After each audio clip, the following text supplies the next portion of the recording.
Jordan Robinson is your first act. Make some noise for Jordan Robinson!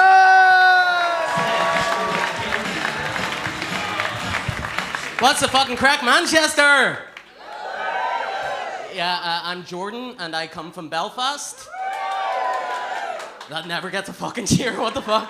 A quick thing about me before I get properly started tonight, guys. I have a condition that the doctors call ET, which stands for essential tremor. What that basically means is that I'm shaking no matter what the circumstance is. It's kind of like a mild form of Parkinson's. So tonight, if you see my head shake or the microphone shake or anything like that, it's not because I'm nervous.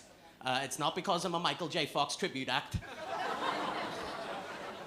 Thank you. It just means I'm genetically inferior to everybody else in the room tonight. Unless there is any Tories in tonight.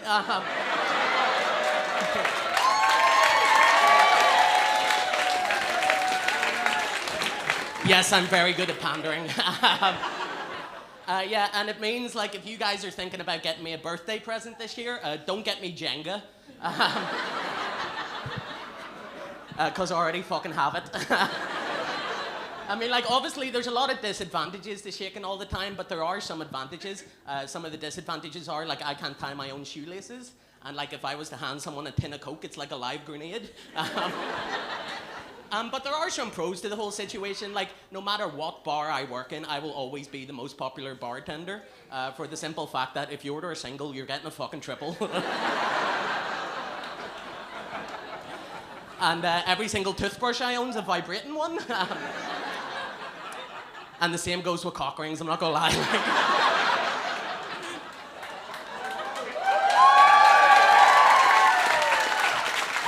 Like, for example, if I wanted to give anybody a hand job right now, all I would have to do is this. And let Jesus take the wheel. But yeah, I think it's safe to say England and Ireland, we've both had like a real tough time during the lockdown and the whole COVID thing. Obviously, we couldn't go out to shows like this, we couldn't go to the bar, couldn't go to the movies, couldn't do anything. But I actually had open heart surgery and I was in a medically induced coma for 5 days. So what I'm trying to tell you guys is I fucking win. And I can see a bunch of you guys looking up at me here and go like, Jordan, you're a 29-year-old guy. Surely you didn't have open heart surgery during the middle of a global pandemic. Do you guys want to see the scar? Yeah? Well, subscribe to my OnlyFans then. Not fucking giving that shit away for free again. Now fucking I'm on my holidays. You guys want to see the scar, yeah?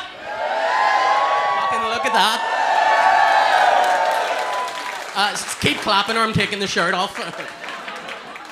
It's actually kind of funny because I was doing a gig just outside Belfast a couple of months ago and the surgeon who actually did the surgery was in the crowd. And he comes up to me at the end and goes like, Jordan, it's fucking great to see you up and about again. I lost a fiver, I thought you were gonna die.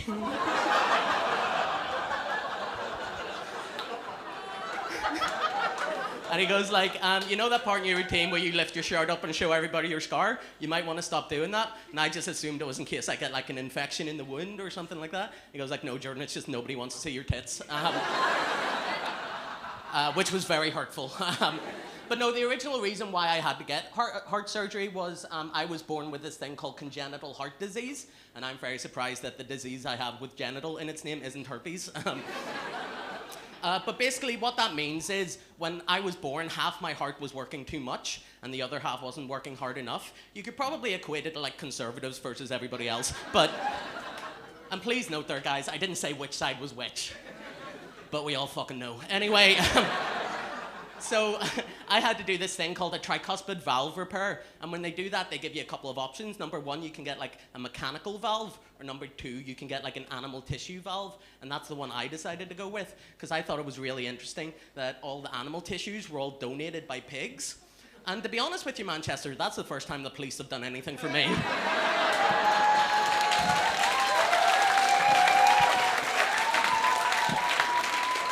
But yeah, as I'm standing here right now, I have police DNA inside my body. And I get into certain circumstances and I don't really like know how to react or anything like that. For example, when me and the rest of the comedians were taking cocaine at the break there, I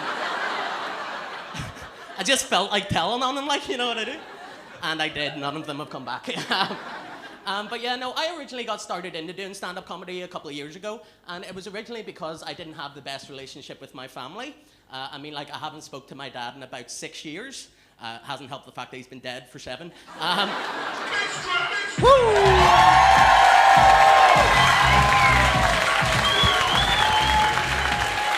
Jordan Robinson, everybody!